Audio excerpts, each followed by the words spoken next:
હર મહાદેવ, કેમ છો તમે બધા? મજામાં? આઈ હોપ કે તમે બધા મજામાં જ હશો. વાગી ગયા છે 5:30, સાંજના 5:30 ને આપણે અગાસી ઉપર ચડીએ છીએ. થોડો તડકો છે,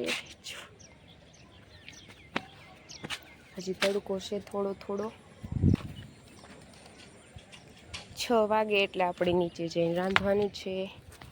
ત્યાં સુધી અગાસી ઉપર રહેશું આપણે, બરાબર?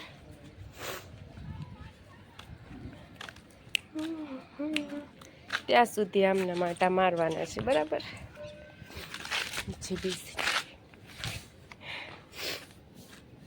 કંઈ નહીં, ચાલો 6 વાગે એટલે પાછા આપણે આવીએ, કન્ટિન્યુ બ્લોગ ચાલુ કરી દઈએ. રાંધવાનું છે આજે, બરાબર? તો ડાયરેક્ટ રસોડામાં જ મળીએ. ત્યાં સુધી બાય. તો જો અત્યારે આપણે રસોડામાં આવી ગયા છીએ, નીચે ઉતરી ગયા છીએ, 6 ઉપર થઈ ગયું છે. તો જોઈએ શું બનાવીએ, બરાબર? ચલો, શાક બનાવવાનું છે ગવારનું. જો ગવારનું શાક, ગવાર તૈયાર કરી લીધું છે આપણે.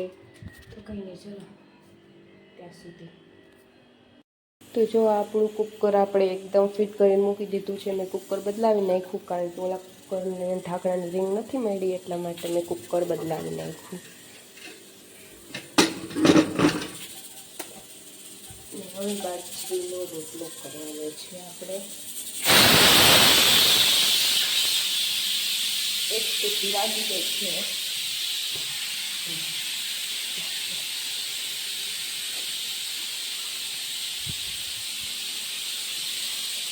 ચલો, બાજરીનો રોટલો બનાવીને તમને બતાવું, તૂટે છે કે હાજો રહેશે, બરાબર? ચલો, કંઈ નહીં, બનાવતો ખરી, બરાબર? બાજરીનો રોટલો તમે જો મને કેવો આવડે છે ને કેવો નહીં બાજરીનો રોટલો, બરાબર? કમેન્ટ કરો. ત્યાં સુધી ચલો, આપણું શાક ચડે ત્યાં સુધી આપણે વેઇટ કરી. ચલો, તો જો આપણે આપણો લોટ તૈયાર કરી નાખ્યો છે. હવે આપણે રોટલો બનાવીશું, બરાબર?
તો જો આપણો રોટલો એકદમ કમ્પ્લીટ તૈયાર થઈ ગયો છે. તાવડી ઉપર ચડાવી દીધું છે. કમેન્ટ કરજો મને કેવો આવડે છે બાજરીનો રોટલો, બરાબર? આવડો કર્યો છે, આવડો મોટો જો. તો કંઈ નહીં, ચલો આપણે બધું બનાવી નાખીએ, પછી મળીએ. ત્યાં સુધી ચલો બાય. તો કંઈ નહીં, ચલો આપણે બધું રંધાઈ ગયું છે કમ્પ્લીટ. હવે ખાવાનું બાકી છે, અને અહીંયા જ આ બ્લોગ આપણે એન્ડ કરી દઈએ છીએ, બરાબર? લાઈક, શેર, સબસ્ક્રાઈબ, કમેન્ટ ફટાફટથી કરી લ્યો. ચલો, નવા બ્લોગમાં પાછા આવી. ત્યાં સુધી ચલો બાય, ગુડ નાઇટ.